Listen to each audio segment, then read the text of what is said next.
और अब हम सीधा चलते हैं कानपुर। हमारे साथ हिमांशु मौजूद है। हिमांशु से जानने की कोशिश करेंगे क्या हालात है प्रशासन की तैयारियों के बारे में। कितने ब्लॉक प्रमुख के कितनी सीटों पर चुनाव हो चुका है, कौन सी पार्टी ने जीत दर्ज की है, तमाम तरह की जो जानकारी है वो उनसे लेने की कोशिश करेंगे।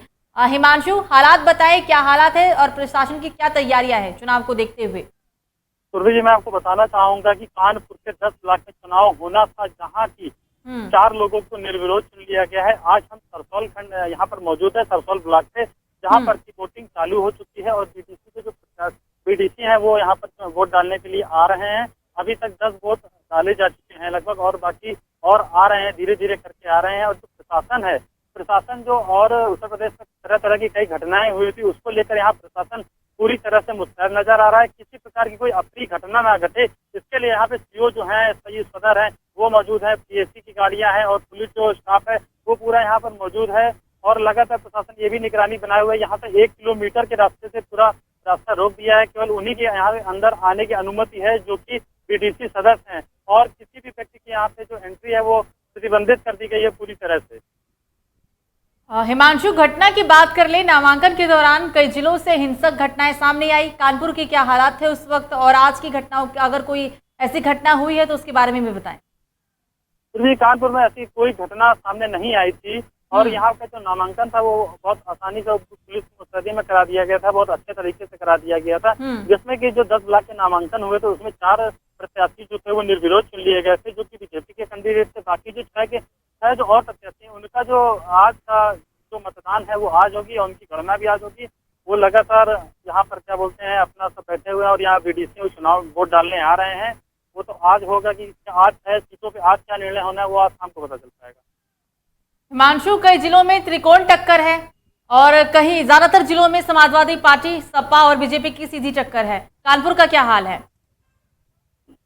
सुरभि जी, मैं आपको बताना चाहूंगा जहां इस वक्त हम मौजूद हैं, ये लगातार सपा का ही गढ़ रहा है। यहाँ पर जो वर्तमान में बीजेपी से गायत्री अवस्थी हैं, और जो लाल सिंह तोमर हैं, पूर्व एमएलसी थे समाजवादी पार्टी के, उनकी जो बहू है डॉक्टर विजय रत्ना, वो यहाँ से चुनाव लड़ रही हैं। अब आगे ये देखना है कि सपा के गढ़ में किस तरह कमल खिलेगा, ये तो एक बहुत बड़ा विषय है। और ये जब गणना होगी शाम को तभी निर्णय आ पाएगा कि किस तरह बीजेपी यहाँ पर अपना कमल खिलेगी, या फिर यहाँ से फिर से साइकिल चलेगी।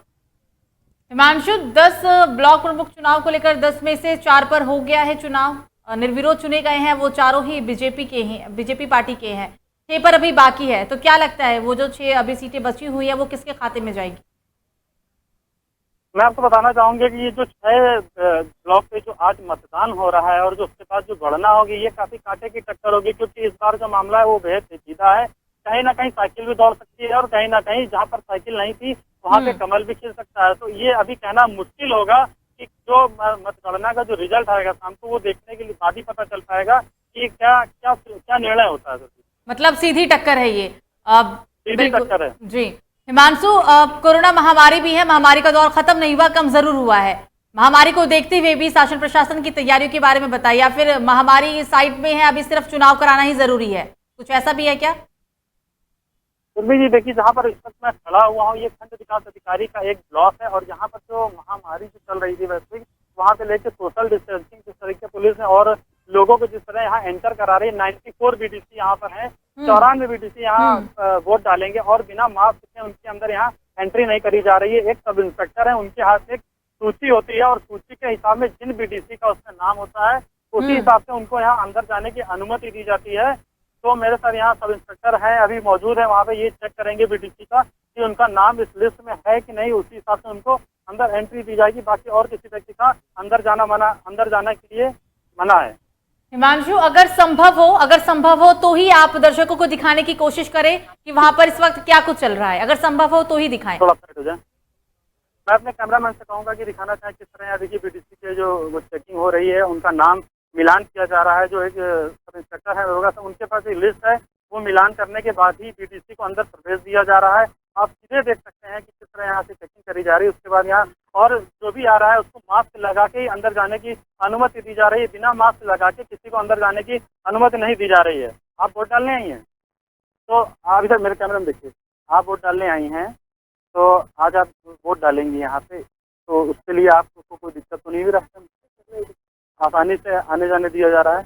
किसी प्रकार का कोई दबाव तो नहीं है आपके ऊपर? स्वतंत्र हैं आप वोट डालने के लिए अपना? तो सुरभि जी, मैंने बात करी हम्म। अपने जो यहाँ बीडीसी आए हैं वोट डालने के लिए, उनसे भी वो स्वतंत्रता के साथ आए हुए हैं वोट डालने, या किसी प्रकार का कोई दबाव भी नहीं। चलिए, अच्छी बात है। कानपुर की में जो मतलब हालात है वो सामान्य है पूरी तरीके से। आपने बोला कि नामांकन के दौरान भी धीरे धीरे ऐसा ही था। लाइन भी लग चुकी है और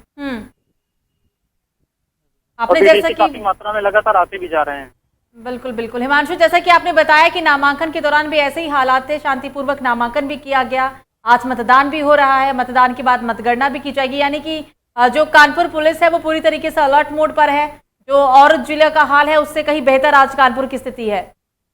जी बिल्कुल। हिमांशु, जो 349 सीटों पर मतदान किए गए, निर्विरोध जो प्रत्याशी चुने गए, उसमें से ज्यादातर बीजेपी पार्टी के हैं। 318 अब स्पष्ट हो गया है कि उसमें से 318 है, बाकी समाजवादी पार्टी या छोटे बड़े दल है।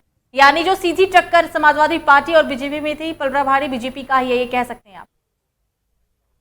जी सुरभि जी, बिल्कुल कहा जा सकता है, क्योंकि आधे का तो आधे से मतलब 60% 60 में 40% रेशियो तो आ ही चुका है 349।